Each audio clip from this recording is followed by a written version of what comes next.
Human digestive system की अगर बात करते हैं तो इसमें आपकी ओरल कैविटी से लेके एनस तक, माउथ से लेके होते हुए फूड का एक पूरा प्रोसेस होता है, जहाँ पे फूड का डाइजेशन प्रोसेस प्रॉपर होता है, आपकी स्टमक तक जाता है, इंटेस्टाइन्स तक जाता है, लार्ज इंटेस्टाइन और देन रेक्टम और देन फाइनली एनस तक। अच्छा, ये जो फूड का पूरा प्रोसेस है उसका इस पूरे पाथवे से गुजर कर जाना और माउथ से एनस तक का जो सारा रास्ता है, इस रास्ते को हम कहते हैं एलिमेंट्री कैनाल।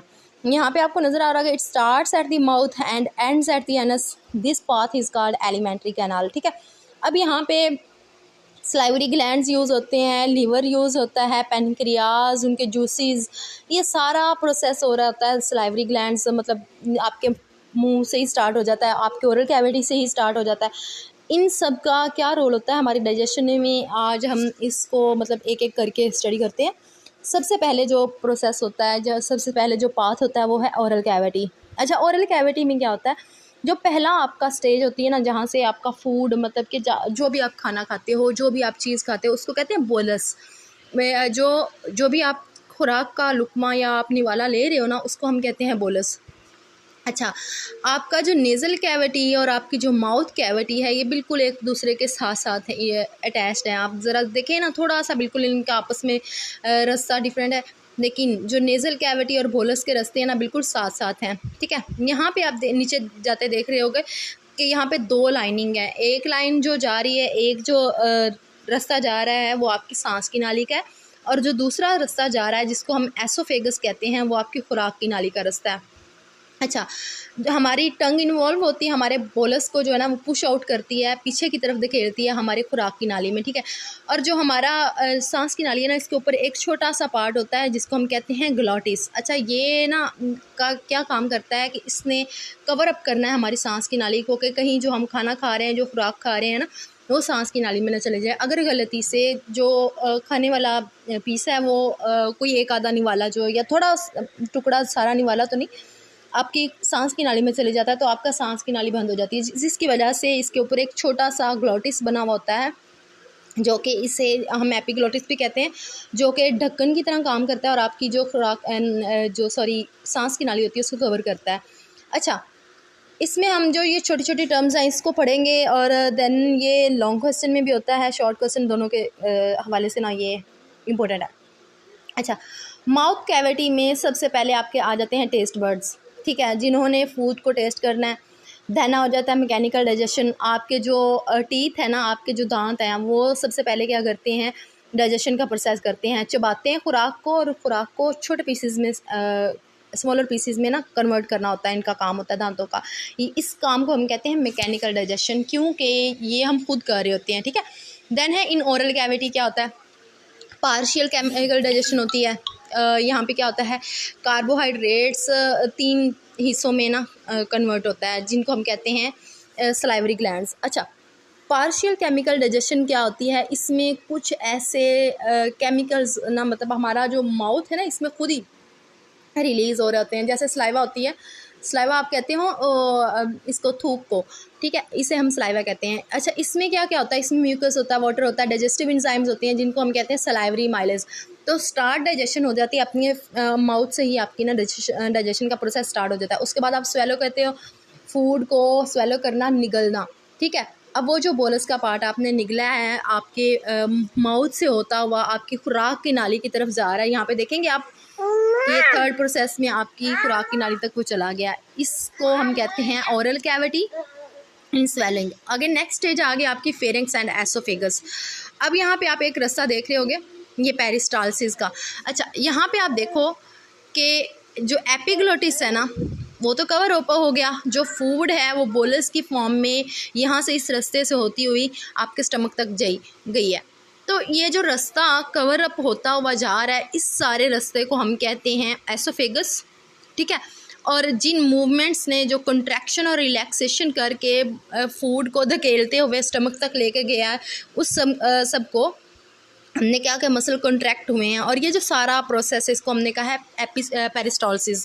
पेरिस्टालसिस का मतलब होता है कि फूड को प्रेस एंड देन रिलैक्स करते हुए ना, जैसे वो कहते हैं धकेलते हुए नीचे की तरफ लेकर जाना है, इस मोमेंट को हम कहते हैं पेरिस्टाल्सिस। अच्छा, फेरिंक्स क्या होता है? It is a short tube like part behind oral cavity, हमारी ओरल कैविटी के बिल्कुल पीछे, ओरल कैविटी के बिल्कुल ये देखिए सीधा सीधा। इट कनेक्ट्स और oral cavity to the oesophagus, जिसने हमारी जो ओरल कैविटी ना उसको एसोफेगस के साथ अटैच कर देना है। मतलब कि हमारे जो नोज़ का विंड पाइप होता है ना, मैंने अभी आपको बताया कि एक सांस की नाली होती है, एक खुराक की नाली होती है, ये दोनों आपस में अटैच्ड होती हैं, ठीक है। तो इनके ऊपर एक ढक्कन सा होता है जिसको हम कह रहे होते हैं एपिग्लोटिस। वो जो ढक्कन होता है, यहाँ पे देखें साफ नज़र आ रहा है, एपिग्लोटिस बना हुआ है, ये कवर अप करता है आपकी सांस की नाली को, ठीक है। अच्छा, नेक्स्ट है स्टमक। जब स्टमक में फूड आ गई, स्टमक एक जे शेप लाइक इसकी होती है, जे की तरह इसकी शेप होती है, ये देखें जे की तरह इसकी शेप बनी हुई है यूं करके, ठीक है।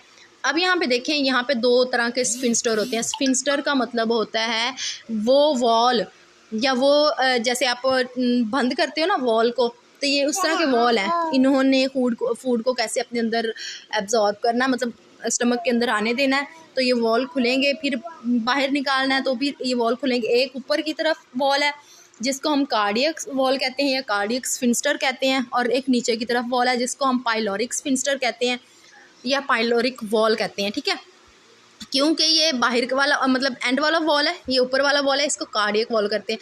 कार्डियक वॉल इसलिए कहते हैं क्योंकि हमारा जो स्टमक होता है ना, ये हार्ट के बिल्कुल करीब होता है ना, तो स्टमक के जो ऊपर वाला वॉल होता है ना, इसलिए इसे हम कार्डियक वॉल कहते हैं। अच्छा जी, तो जैसे ही फूड जो है ना वो स्टमक में एंटर हुई है, ठीक है, इमीडिएटली आफ्टर एसोफेगस हमारे कार्डियक वॉल खुला है और जो फूड है ना वो हमारे एंटर हो गई है जी स्टमक के अंदर, ठीक है। अब क्या करना है कि जब फूड ने वहाँ से डाइजेशन का प्रोसेस स्टार्ट होना है और जैसे ही उसने ब्रेक डाउन होना है, सब कुछ होना है। अब इंटेस्टाइन की तरफ जब फूड ने जाना है ना, तो पाइलोरिक एंड जो है ना वहाँ से जाएगी, मतलब कि ये दूसरे वॉल से ना इंटेस्टाइन्स की तरफ आगे रास्ता खुलता है।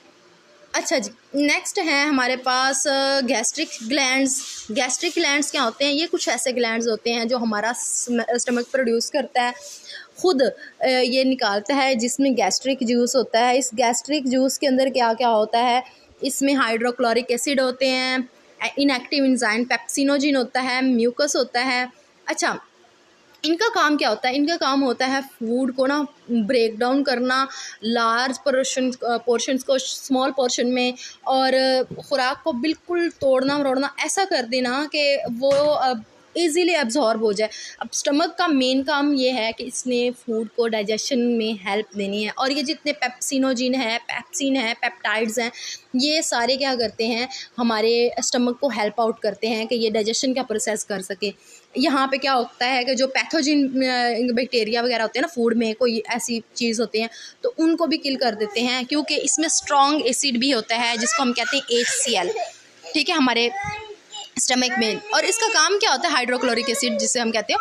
अच्छा, इसका काम होता है आपके फूड को ब्रेक डाउन करना, ठीक है, लेकिन आपकी देखें इनर वॉल जो स्टमक की उसको ये डैमेज नहीं करता, बिकॉज इसको न्यूट्रलाइज़ किया जाता है, आपका स्टमक खुद ही इसे न्यूट्रलाइज़ भी कर लेता है। नेक्स्ट है काइम। अच्छा, काइम क्या होता है? The food becomes a soup like mixture, इसको हम कहते हैं काइम। वो जो स्टमक ने सारा प्रोसेस किया, जो कुछ भी उसने किया अपने अंदर, वो उस फूड को तोड़ा मरोड़ा और उसे ना एक सूपी लाइक सा मिक्सचर बना दिया, कि इतना उसे बारीक कर दिया कि वो एक सूप लाइक मिक्सचर सा बन गया, उसको हमने कह दिया काइम। अच्छा, अब क्या होगा? अब पाइलोरिक स्फिंक्टर का एंड ओपन होगा और थोड़ी थोड़ी मिकदार में ना जो आपका फूड का वो जो काइम का पोर्शन है ना, वो आगे इंटेस्टाइन्स में मूव होना शुरू हो जाएगा। जैसे 5 to 15 ml काइम जो है ना वो इंटेस्टाइन में मूव होना शुरू हो जाएगा।